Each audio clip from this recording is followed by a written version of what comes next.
Hello, everybody. This is Barbara Moore for Catch Your Breath 60. And today we're talking about what to do when you can't move forward. How many of us are stuck? How many of us have a hard time getting going forward? Hi, Norma. How are you today?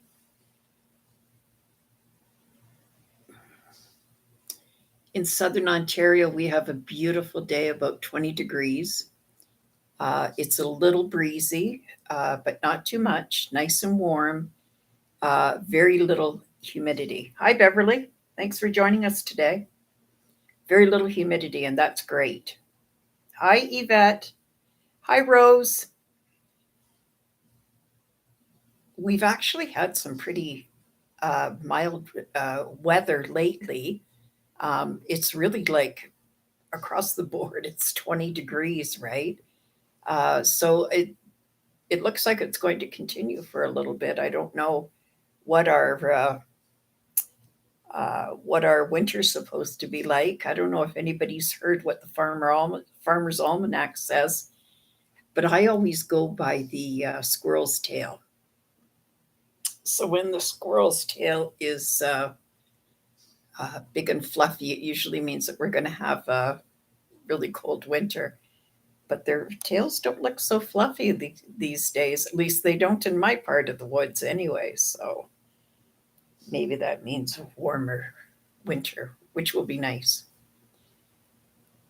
Especially since we didn't really have much of a summer this year. A summer seemed to go so fast. And so today we're going to talk about what to do when you can't move forward.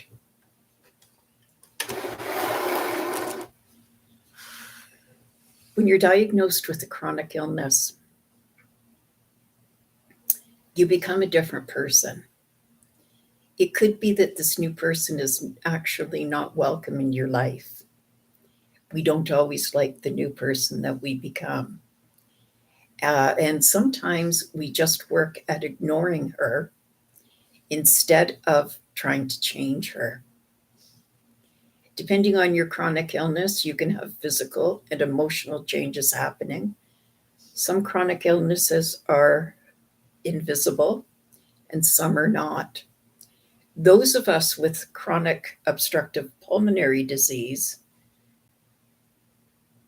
think that our COPD is invisible, but usually we're just standing at the door gasping for air, and most of us have oxygen on, so it makes it not so invisible when you have COPD. Like most people, I used to have a daily routine. I would include many cups of coffee in the morning, take my shower, brush my teeth, wash my face, and apply makeup, eat some breakfast, and I would be off to work for 9 hours. When I worked, I stood on my feet. I got paid to talk on my feet, and I did that for a good 15 years. My routine is much the same now that I have been diagnosed, except now I stopped brushing my teeth first thing in the morning. I rarely wash my face, and there's no point in putting on makeup because I'm not going anywhere. I suffer from panic attacks every time I become short of breath, which is all of the time. Sleep has become a luxury because it often eludes me, and I sleep 2 to 3 hours at a time.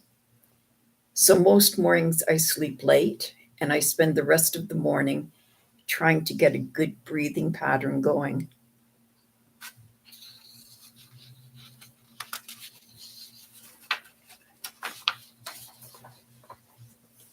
My new routine leaves me with lots of time to think. And I often think about replaying the parts where I contributed to my disease, reminding myself that I loved every smoke I had. And when I allow guilt to be my passenger, my days are much harder. My breathing is so much shallower, and my pain is more intense. I play this over and over and over in my mind.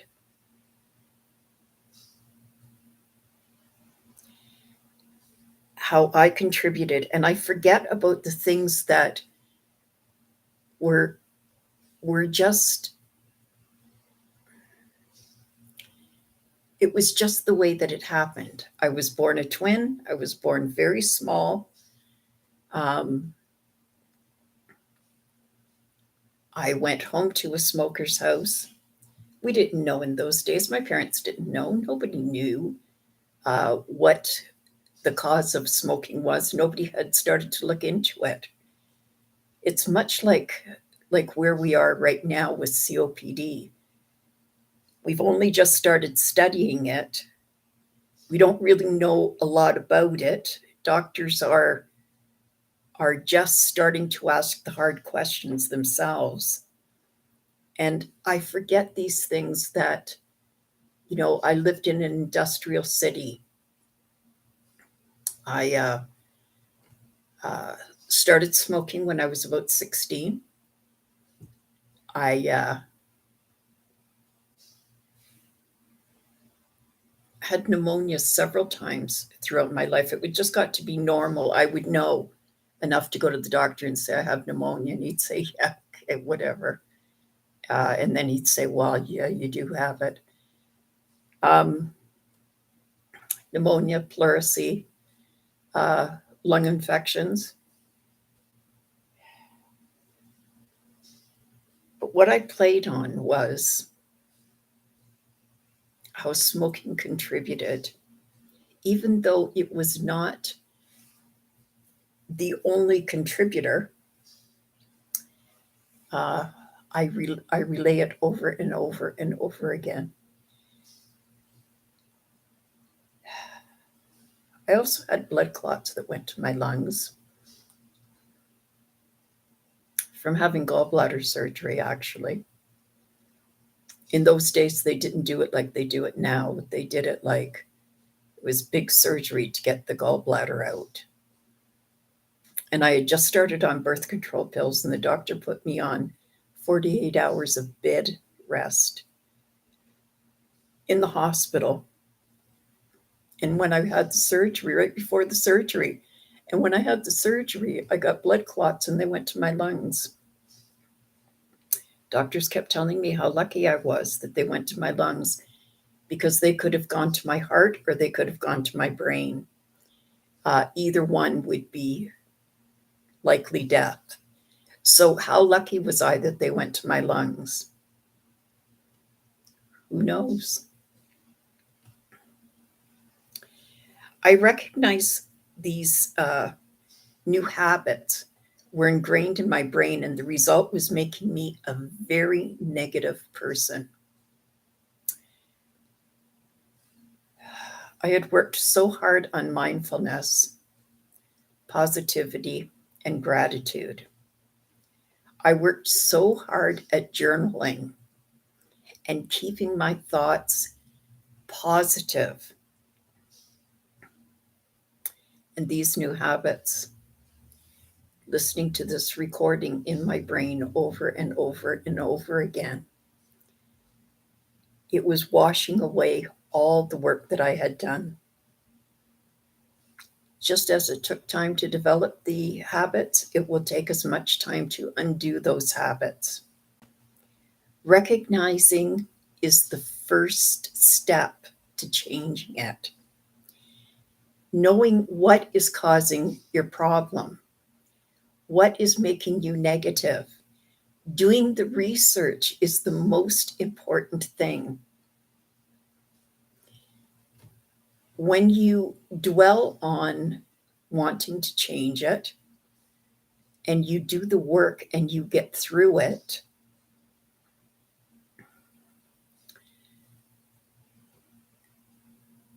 Sit down for a few hours.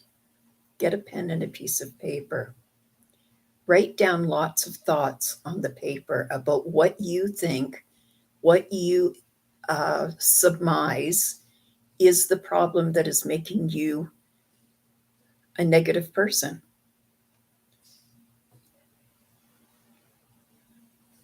Sometimes it's one sentence or eliminating one task, or in my case, keeping up the tasks of personal hygiene.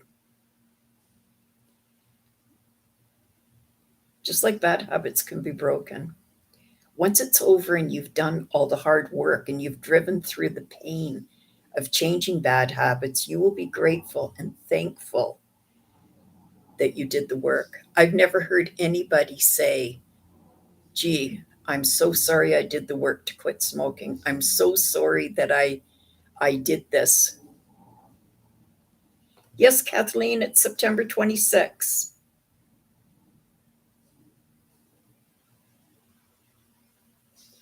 I've never heard anybody say that they weren't grateful for having done the work. When an alcoholic quits drinking, when a smoker quits smoking, when a gambler quits betting. The thing is that what we're dealing with the emotional side of it, might be a little harder to uncover. I started working on my anxiety and stress upon shortness of breath because it was coming an emergency. It was becoming an emergency every time I got short of breath. I recognized that my family was so scared, they had no problem calling an ambulance as soon as it happened. But I got sick of being at the hospital, and I knew there had to be a better way.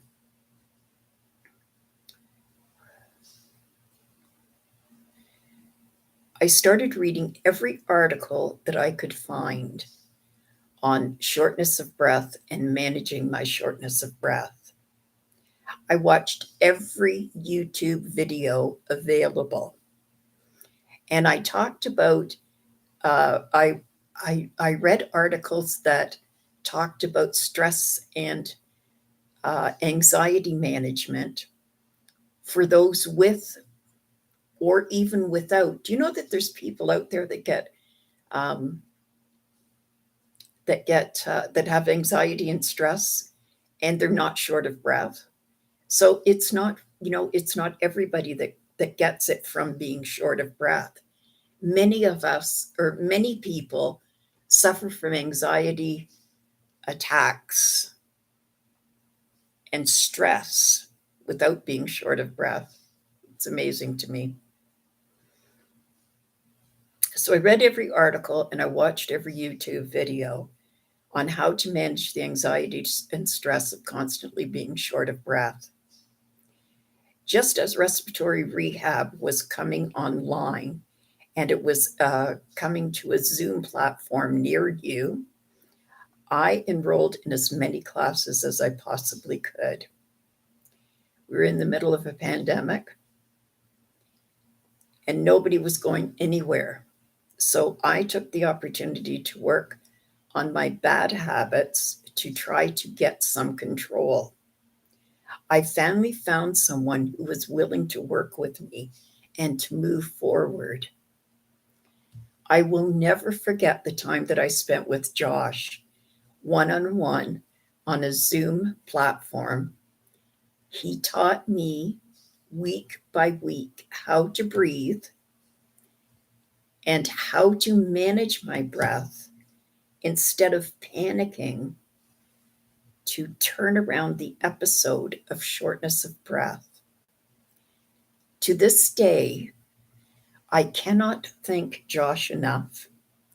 He was wonderful to me, very, very patient, because I'm not a real good student. I'm a better teacher. But the problem is that you have to be willing to learn. You have to be willing to open your mind, to first recognize that there's a problem, and secondly, to work at how to change it. Sometimes we don't even understand how it could possibly happen. I never ever thought that I would be here saying to you today that if you do the work, you will be rewarded 10 times over. When you can't move forward, just move. Do something different. The idea is to get started as soon as you can. So put your problem out there. Some people like to give it a name.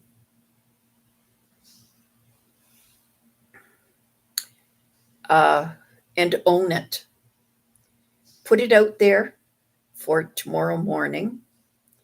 Find out what is causing your negativity and work at a way to find how to reward yourself. Get over it. Just move.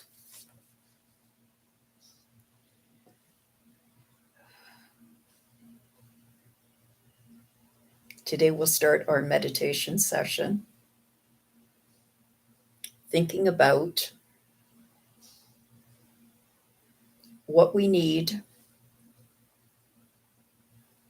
to move forward to control the things that we cannot change. Sit with your back straight and lower your shoulders. Keep those shoulders down. Place your hands on your lap, palms up, and concentrate on your breath.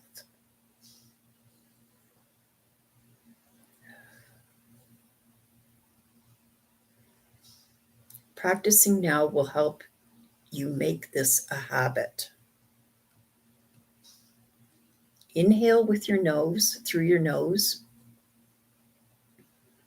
and take a deep breath into your belly. Hold it for a second, and then exhale through pursed lips.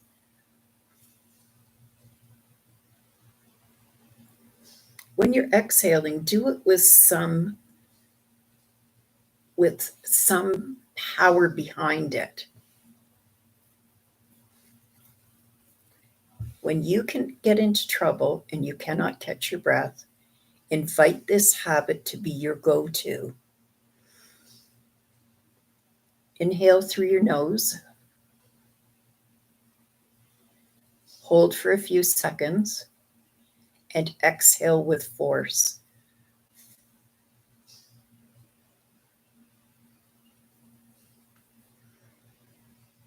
Begin to breathe using pursed lips.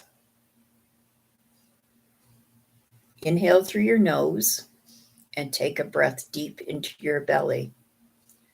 Hold for a few seconds and exhale through pursed lips. Remember to keep your thoughts positive because what you say has power. Inhale through your nose and take a deep breath into your belly. Hold for 2 seconds and exhale through pursed lips.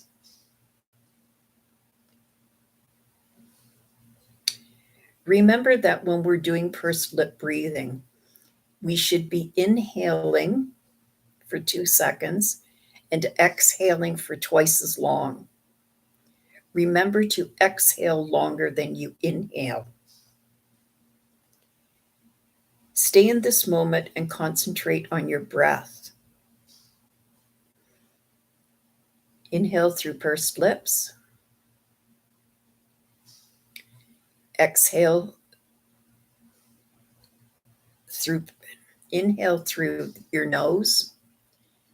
Exhale through pursed lips for longer than you inhaled. We are slowing our breathing patterns so we can breathe more efficiently. Inhale through your nose. Take a deep breath into your belly. Hold it for a few seconds and exhale through pursed lips.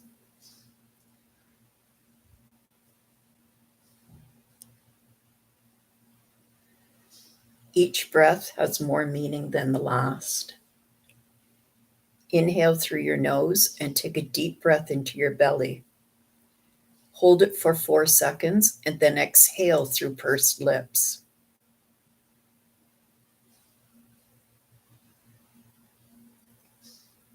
Notice how relaxed and calm you are.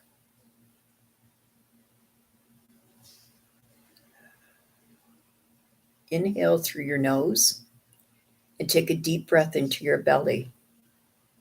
Hold it for 5 seconds and exhale through pursed lips.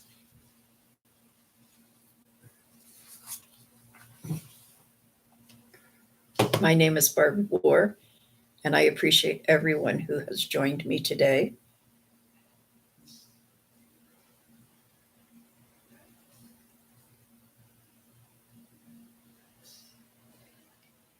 And everybody who has joined my repeat live. Thank you so much.